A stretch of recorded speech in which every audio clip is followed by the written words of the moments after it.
Merhabalar sevgili arkadaşlar. Kanalıma hoş geldiniz. Evet, bugün sizlere bu görmüş olduğunuz modeli yapmaya çalışacağım. Kolay, basit bir model. Şöyle iki renkli, tek renkli ve bir de kenar motifi yapacağız. Şimdi şöyle iki renkliden isterseniz başlayalım. Tek renk aynısını örüyoruz zaten iki renkliye. Bu da bir örtü olacak ama yelekler, hırkalar, kazaklar buralarda kullanabilirsiniz. Şimdi şu bej rengi ve mavi renk kullandım. İplerim Alize Cotton Gold. Tığımda 3,5 milimetre. Şimdi 5 tane zincir çekerek başlıyoruz. 1 2 3 4 5 zincir. İlk zincirin içine giriyoruz. Şöyle bir halka yapıyoruz. 1 2 3 4 zincir çektim. Halkanın içine bir trabzan. Trabzanları üçlü yapıyorum. Bir zincir, tekrar halkanın içine bir trabzan. Şöyle bu şekilde 8 tane trabzanımız olacak. Arada bir zincir, bir trabzan.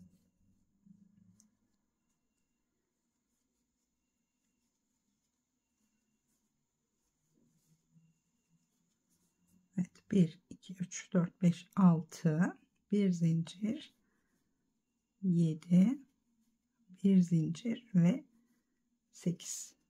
Şimdi bir zincir çekiyorum. Buradan 1 2 3 üçüncü zincire girerek kaydırarak bir birleştirme yapıyorum. Şimdi birleştirmeden sonra diğer renge geçeceğim için zincir çekerek kapatmıyorum. Bakın şöyle motifin etrafından doladım. Burayı sıkıştırdım. Şimdi şuradaki ipimizi keselim. İsterseniz ipi bekleterek de yapabilirsiniz. Hani kesmeden, ama onu çok beğenmedim. O yüzden keserek yapacağım ben şimdi. Tekrar diğer renge geçiyoruz. Bir tane zincir. Herhangi bir boşluktan başlayalım. Bakın şöyle uzatıyorum. Zincirim yukarıda kaldı. Tığımı doladım. Tekrar 2 defa kapatıyorum. 1 2 tane zincir çekiyorum. Tekrar tığımı doladım. Bir sonraki boşluğa 1 2. Şimdi bütün ilmekleri alıyorum. Tığda kalan son bir ilmeği almıyorum. Sonra ikisini beraber alıyorum. Burada 3 tane zincir çekiyorum. Şimdi burada köşe yapacağız. 3 tane zincir çektim. Aynı boşluğa tekrar bir dolayıp 2 defa sararak çıkıyorum. Şöyle bütün ilmekleri alıp tığdaki son 2 ilmeği birlikte alıyorum. Burası 2 tane yaptığımız yer köşemiz. Öyle düşünün.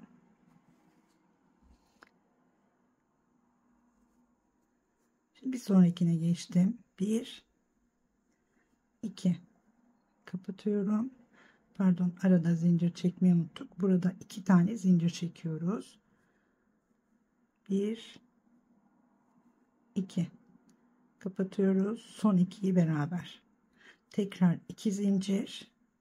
Burada bir tane yaptık. Bakın şimdi tekrar buraya bir köşe yapıyoruz. 1 2 3 tane zincir. Köşelerde 3 zincir. Tekrar 1 2 ve ikisini bir aldım. Yine bir köşe yaptım. Şimdi 2 zincir. 1 2 kapattım. Tekrar 2 zincir. Burada bir tane yaptık. Şimdi tekrar 2 tane yapacağız köşe. 3 zincir.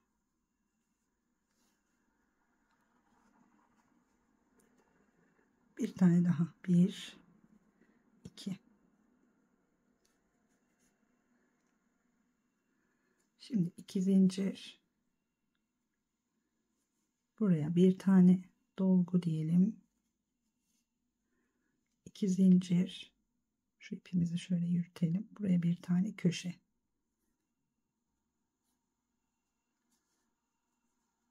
3 zincir çekiyoruz. Tekrar 2 tane dolgu. Evet. Sonu da yine köşeyle bitirmiş olduk. Burada 2 tane zincir çekiyorum. İlk yaptığımız dolgunun tepesine şu şekilde kaydırarak birleştirdim. Şimdi tekrar diğer renge geçeceğiz. Burada normalde bir zincir çekip ipimizi kesebiliriz ama şöyle uzatıyorum. Bakın böyle daha sağlam oluyor gerçekten. Uzatıyorum. Motifimin arasından geçiriyorum. Şuraya düzgünce sıkıştırıyorum. Evet. Tekrar ipimizi keselim şimdi. Tabii yine sonradan bunları gizleyeceğiz. Şimdi üzerine trabzan giderken de gizleme yapacağız. Bakın bunu da buraya kadar gizledik. Bunu da keselim. Şimdi tekrar bej rengine geçiyorum.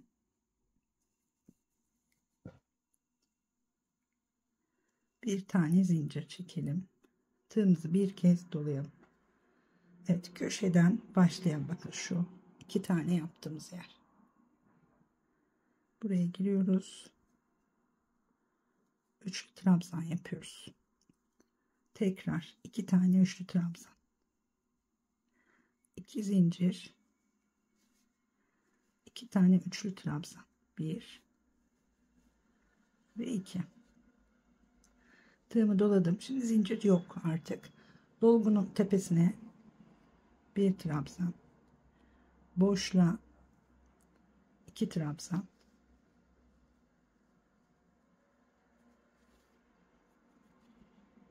Tekrar dolgunun tepesine batıyoruz. Bir trabzan. Boşluğa bir trabzan. 2 trabzan. Pardon. Buraya 2. Bakın köşeye, diğer köşeye geldik. Yine burada dolgunun tepesine bir kez batıyoruz. Sonra köşe boşluğunun içine giriyoruz. 2 tane trabzan yapıyoruz. 2 tane zincir. Tekrar aynı köşeye 1 2 dönüyoruz şimdi artık. Dolguların tepesine batıyoruz. Boşluklara 2'şer tane yapıyoruz. Tekrar dolgunun tepesine bu şekilde 2 tane buraya, 1 tane buraya ve köşeyi yapıyoruz buradaki gibi. Şimdi diğer köşeleri tamamlayalım. Başlangıç noktasına gelelim. Evet, birleştirme noktasına geldim. Diğer köşeleri de tamamladım. Şöyle bakın. Köşeden köşeye 2, 4, 6, 8, 10, 11. 11 tane trabzanımız olması lazım her köşede. Şimdi buraya geldim. Köşe içinden başlamıştık zaten. Buradaki dolgunun tepesine de bir kez batıyoruz. Bir tane trabzan yapıyoruz. Sonra ilk yaptığımız trabzana batarak birleştiriyoruz. Evet, şimdi birleştirdikten sonra ipimizi şu ortaya taşıyoruz. Buradan 1, 2, 3, 4, 5 tane zincir çekiyorum. Aynı boşluğa bir trabzan. Bir zincir. Tekrar pardon, burada 2 zincir. Evet, 2 zincir. Bir trabzan. Bir zincir. Bir trabzan. Bu şekilde şurada sadece 2 tane zincir çektim. Sonrasında tekrar tığımızı doladık. Zincir yok. 1, 2, 3. Üçüncü yuvaya bir trabzan, bir zincir. Aynı yere batarak tekrar bir trabzan daha yapıyoruz. Tekrar doladık. 1, 2, 3. Üçüncü yuvaya bir trabzan, bir zincir ve tekrar bir trabzan daha, bu şekilde V'ler oluşturuyoruz. 1, 2, 3. Bir zincir, tekrar bir trabzan. Doladım. Şimdi bakın 1, 2, 3 zaten boşluğa geliyorum. Boşluğun içine giriyoruz. Bir trabzan, bir zincir, bir trabzan. Burada da birinci V'miz. Şimdi ikinci V'yi oluşturacağız. 2 zincir çekiyorum burada. Tekrar bir trabzan, bir zincir ve bir trabzan. Aynı şekilde burayı da 1 2 3 üçüncüye batarak bir trabzan, bir zincir, aynı yuvaya bir trabzan. Üçüncüye bir trabzan, bir zincir, bir trabzan. Evet. Şöyle bakın, köşemiz bu şekilde olacak. Şimdi başlangıç noktasına kadar gelelim. Evet, başlangıç noktasına kadar geldim bakın. Son V'yi de yapıyoruz ve burada 1 2 3 üçüncü zincirin içine girerek şöyle birleştiriyorum. Evet, burada bakın tekrar şöyle, büyük motiflerde zor olabilir evet bu, ama küçük motiflerde daha kolay şunu yapmak ve daha sağlam geliyor bana. Şimdi burayı da sıkıştırdık. Tekrar mavi renge geçelim. Evet, tekrar şimdi bir zincir çekiyorum. Tığımı bir kez doladım. Şöyle köşeden başlayalım. Köşede 3 tane boşluğumuz var. Ortadaki boşluğa giriyoruz. Yine şurada yaptığımız gibi fıstıklar yapacağız. Çekiyorum şöyle bir. Tekrar doladım. Tekrar çektim. Hepsini bir alıp son iki yine beraber alıyorum. 3 tane zincir çekiyorum. Aynı boşluğa tekrar 1 2 çekiyorum, sonra ikisini beraber. Şimdi 2 zincir. Her V'nin içine bu fıstıklardan yapıyoruz. 1 2 çekiyorum. İkisini birlikte alıyorum. İkili yapıyorum bu fıstıkları arkadaşlar. İpiniz çok ince ise, yani bundan ince iple yapıyorsanız üçlü de yapabilirsiniz tabii ki. Bu iple de ikili güzel geldi bana. Üçlü de yapılabilir belki ama böyle çok puf puf dursun istemedim. O yüzden 2 defa sarıp bırakıyorum. Evet, 2 zincir çekiyoruz. Her V'nin içine girerek fıstıklar yapıyoruz. Dolgular ya da fıstıklar. Şuradaki ipimizi de gizleyelim. Şimdi bakın köşeye geldim. Köşedeki ilk V'nin içine bir fıstık yaptım. 2 zincir, ortadaki boşluğa geliyorum. Buraya 2 tane yapıyoruz. Ve bu arada 3 tane zincir çekiyoruz. Tekrar aynı boşluğa.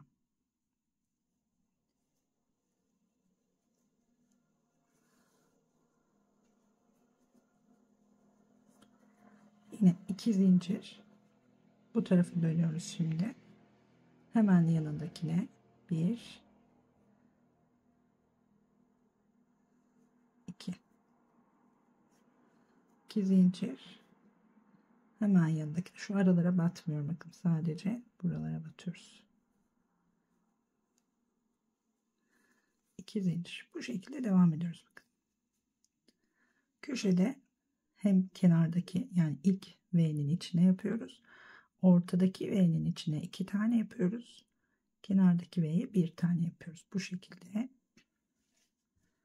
komple etrafında dolanıyorum, dönüyorum şimdi. Evet, bir sırayı daha tamamladım. Yine başlangıç noktasına geldik. Şimdi bu sırada böyle hafif gerdiriyor gibi gelebilir size. Üzerine dolgu yapacağız, trabzan yapacağız. Düzelecek. Şimdi 2 tane zincir çektim ve yine ilk yaptığımız fıstığın tepesine şöyle birleştiriyorum. Evet, burada artık bir zincir çekelim. Döndürmeyelim. Yine isterseniz döndürebilirsiniz tabii ki. Şurada da hatta birleştirdiğimiz iple bunu bir düğüm atalım, iyice sağlamlaştıralım. Şimdi tekrar bej rengine geçiyorum.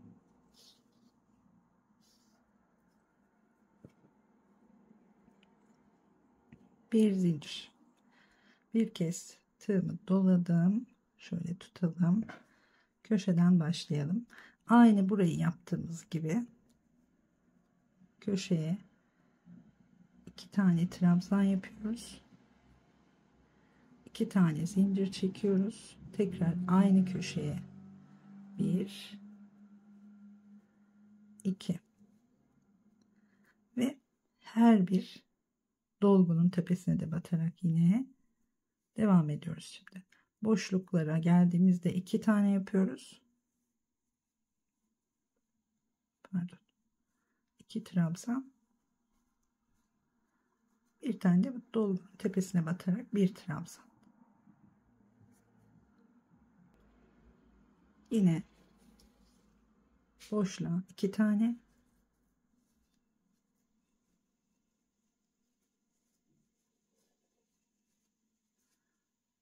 dolgunun tepesine bir tane. Evet, köşelerde de şöyle 2 tane, ikişer tane yapıp arada 2 zincir. Aynı burada yaptığımız gibi. Şimdi bu şekilde dolanıyorum ve tamamlıyorum. Evet, bir sıranın daha sonuna geldim. Şimdi buradaki dolgunun tepesine de batıyoruz. Sonra ilk yaptığımız trabzanın üzerine yine bir kaydırma yaparak birleştirelim. Şimdi ipimi kesiyorum buradan. Biraz uzun bıraktım herhalde. Şöyle olsun. Motifimiz bu kadar. Bunları birleştirmeyi tamamen zevkinize göre yapabilirsiniz. Tabii ki bu son sırayı yaparken trabzanlardan birleştirebilirsiniz. Her bir trabzanı örerken tek tek, bu bana çok zor geliyor. Ya dikiyorum ya sonradan tığla birleştirme yapıyorum. Bunu da diksem diye düşünüyorum açıkçası. Şöyle bu şekilde bir yerleştirme yaparak yine oval bir model olacak sanırım. Evet, ortası beyaz olsun.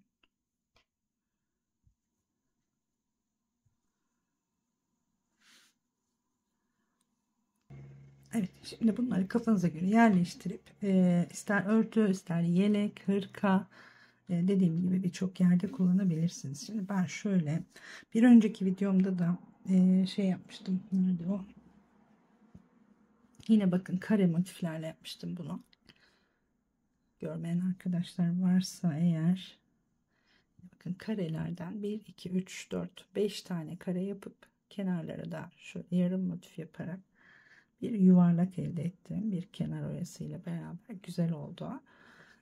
Bunda da mesela bunda da aynısını yapabilirsiniz. Şöyle atıyorum, ortayı beyaz yaptık.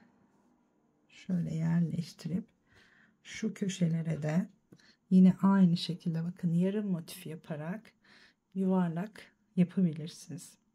Oval de yapabilirsiniz. Oval içinde az önce gösterdiğim gibi şöyle tepede bir tane, bunu buraya ekleriz, bunu buraya ekleriz. Ortası beyaz gitsin diyebiliriz. Bakın şöyle birleştireceğiz. Tabi bunları geniş yapmak isterseniz bu böyle daha gider. Dar olsun derseniz bunu buraya, bunu buraya tekrar. Evet. Şuraya bir tane tek bej rengi yapabilirsiniz. Yine kenarını yuvarlatmak için bakın buraya da bir üçgen motif yapabilirsiniz. Evet. Şimdi bunları birleştirelim. Şuraya bir tane daha bej yapsam daha güzel olacak. Bir tane şundan yapmamız lazım. Önce bunu örelim. Sonra birleştirme yapayım. Dikerek birleştireceğim arkadaşlar. Ben iğne iplikle serip önüme dikmeyi planlıyorum. Şimdi bunun için de aynı motifi yarım yapıyoruz. Burada 1 2 3 4 5 6 5 tane zincir çekiyorum. 1 2 3 4 5 zincir giriyoruz içine. 1 2 3 4 zincir, 5 zincir pardon, ve 6 tane trabzan olacak bu kenarda çektiğimiz zincirle beraber. 2 oldu. 1 zincir, 3, şu zincirle beraber tabi sayıyorum. 1 zincir, 4 5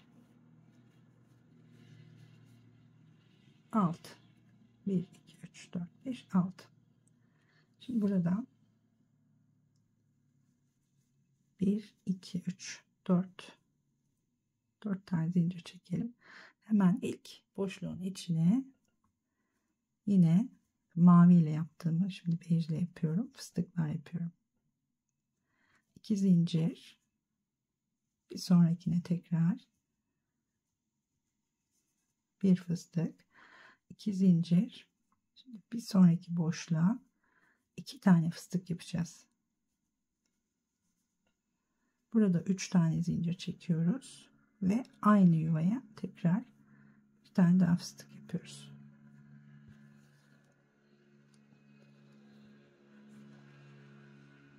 Şimdi tekrar bir tane yapacağız. 2 zincir, 1 2 2 zincir, 1 2 çekiyorum, son ikiyi beraber çekiyorum, bir zincir çektim. Şimdi burada aynı boşluğa batarak bir tane de trabzan yapıyorum fıstığın yanına. Burada da zincirle çıkmıştık zaten. Evet, şimdi buradan 1 2 3 4 tane zincir çekelim ve boşluğa 2 tane trabzan. Bakalım onu nasıl yapmışım. Evet, boşluğa 2 trabzan, sonra gerisi aynı. Boşluğa 2 trabzan, dolgunun tepesine bir trabzan, boşluğa tekrar 2 trabzan, dolgunun tepesine bir trabzan, yine boşluğa 1 2, dolgunun tepesine 1. Burası köşemiz, üçgenin köşesi. Yine buraya önce 2 tane yapıyoruz. 1 2 2 tane zincir çekiyoruz, tekrar 2 tane.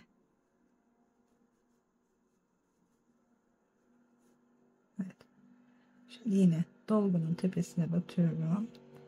2 tane buraya, bir tane buraya, sona kadar trabzanla dolduruyorum. Evet, geldim şimdi başlangıç noktasına kadar. Bakın, buradan tekrar 1 2 3 4 5 tane zincir çekiyorum. Hemen dibine bir tane trabzan, bir doladım, 1 2 3 üçüncüye batıyorum, bir trabzan, bir zincir, tekrar bir trabzan, 1 2 3 bir trabzan, bir zincir, tekrar bir trabzan. Şimdi şu dolgunun üzerinde 1 2 3 4 tane, evet, 1 2 3 4 tane V'miz olması lazım. Tekrar doladık, 1 2 3 diyoruz, bir trabzan, bir zincir, tekrar bir trabzan. Evet, 1 2 3 4 taneyi tamamladım. Şimdi köşeye geliyoruz. Köşede aynı büyük motifte yaptığımız gibi bir trabzan, bir zincir, bir trabzan. Tekrar köşe olduğu için 2 zincir çektim. Şimdi bir trabzan, bir zincir, bir trabzan. Evet, 1 2 3 buraya bir trabzan, bir zincir, aynı yere tekrar giriyoruz. Şimdi bu tarafta da aynı şekilde 1 2 3 4 tane V'miz olacak. Birinciyi yaptık.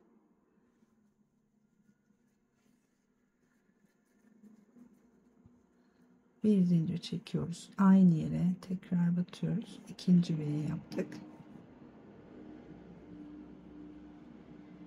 Bir trabzan, bir zincir, bir trabzan, üçüncü V'yi yaptık ve en sona geliyoruz. Şimdi buraya da bir trabzan, bir zincir, tekrar bir trabzan,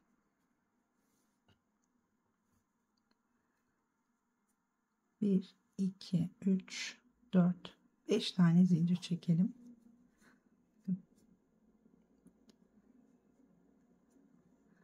Evet. Şimdi tekrar geri dönüyoruz ve fıstıkları yapıyoruz. Şöyle dönelim. Tığımı bir kez doladım. Hemen bakın bu V'lerin içine giriyorum sadece. 1 2 kapatıyoruz. Çekiyoruz. Şurada 5 tane zincir çektik. Bakın burayı köşe olarak düşünün. Köşe boşluğu ama yarım köşe. 2 zincir. Tekrar bir sonrakine girdim. 1 2 2 zincir. Bir sonrakine giriyoruz. Tekrar 2. Evet, burası aynen burada gösterdiğim gibi bakın. Köşede 2 tane yapacağız şurada. Sonra yine fıstıklarla dolduracağız. Şimdi buraya kadar geliyorum. Evet, sona geldim. Şimdi bakın son fıstığı da yaptık. Şimdi burada 2 zincir çekiyoruz. Aynı boşluğa tekrar batıp bir tane trabzan yapıyoruz. Buralar köşe boşluğumuz olacak. Şimdi dolguları yapacağız. 3 taneyle, evet, yine aynı şekilde şu köşede 3 tane yapıyoruz. Bu sefer şöyle 3 zincir çekelim. Şimdi boşluğun içine 2 tane. Yine dolgunun tepesine bir tane.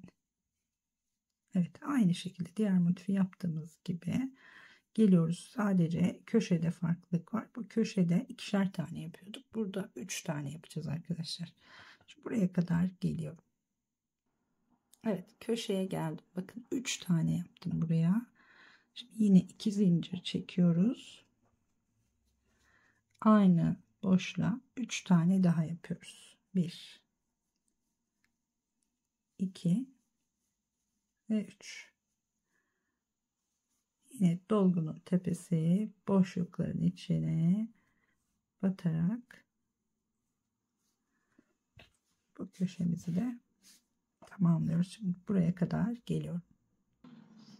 Evet, sona geldim. Şimdi bir zincir çektim tekrar. İpimi kesiyorum. Köşemiz de bu şekilde. Şimdi ne yapmıştık? Önce bej rengini koymuştuk. Su temizlemelerini sonra yapacağım. Şunu şöyle koyalım. Bunu böyle koyalım. Ben tabii bunu tamamen kafama göre yerleştiriyorum şu anda. Bunu da şöyle koyalım. Evet. Evet, bir yandan da size göstermeye çalışıyorum. Şimdi şöyle bir ortada 3 tane 5, kenarlarda da 2 tane. Şöyle yapsam acaba daha mı güzel görünür kamerada? Evet, sanki daha güzel görünecek. Önce şöyle düşünün. Bunu buraya, bunu buraya.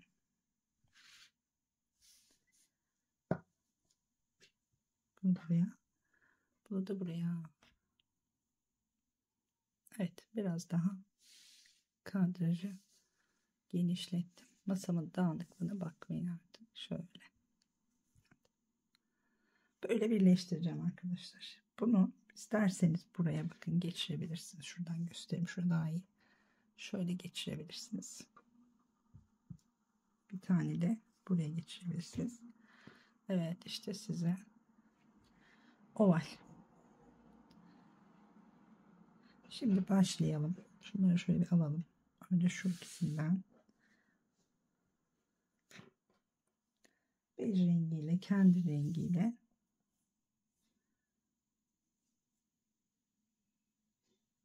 dikmeye başlayacağız.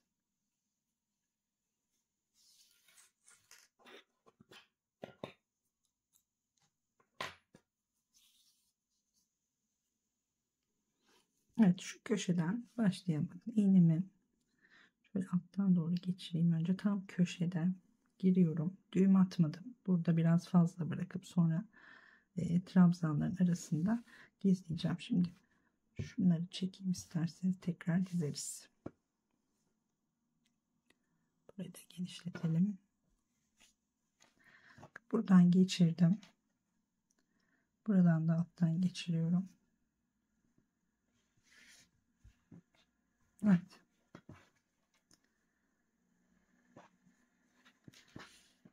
Şöyle tam köşe denk gelsin. Bir tane de düğüm atıyorum. Şöyle sağlam olsun burası. Bakın bu da yine dikme şeklinizde tamamen aslında sizin zevkinize bağlı. Ben bu şekilde dikmeyi tercih ettim. Buradan geçeceğim makine dikişi gibi. Aynı ilmekler karşı karşıya gelecek şekilde bir böyle sonra böyle. Çok fazla sıktırmadan şöyle tutayım. Evet bakın şimdi buradan çıktım. Hemen yanındaki yuvadan şu iki ilmeği birlikte alıyorum. Bunun karşılığına gelen zaten sayılarımız da aynı olduğu için trabzan sayılarımızın tabi aynı olması lazım her kenarda. Bu şekilde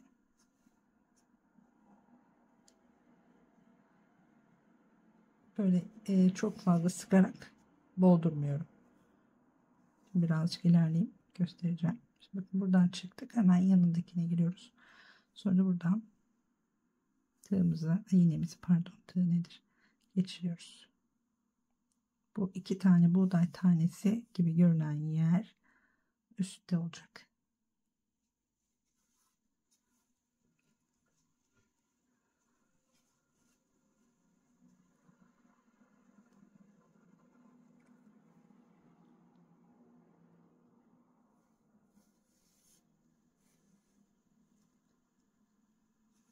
Makine dikişi diyebiliriz aslında buna.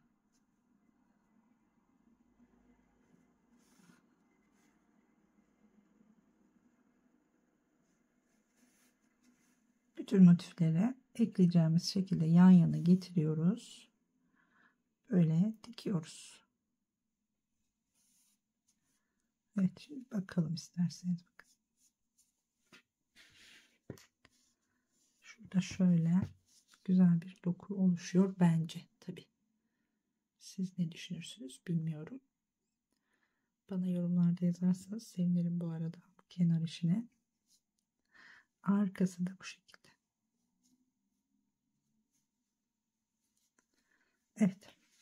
Şimdi bu şekilde hepsini tek tek göstermeyeceğim.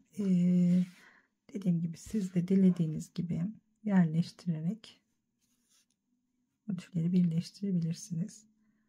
Ben şimdi bunu tamamlıyorum. Dönüyorum. Evet, bütün birleştirme işlemlerini tamamladım arkadaşlar. Şimdi şöyle buna bir kenar yapmamız gerekiyor. Bakın bu şekilde hafif ütüleyeceğiz. Daha güzel duracak.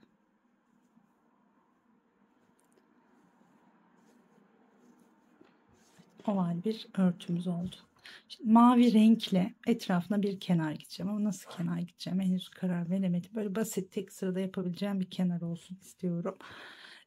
Bir sonraki bölümde kenarını yapalım beraber. Şimdilik bu kadar diyorum. Umarım beğenmişsinizdir. Beğenip beğenmediğinizi yazarsanız sevinirim tabii ki. Şimdilik hoşça kalın. Görüşmek üzere.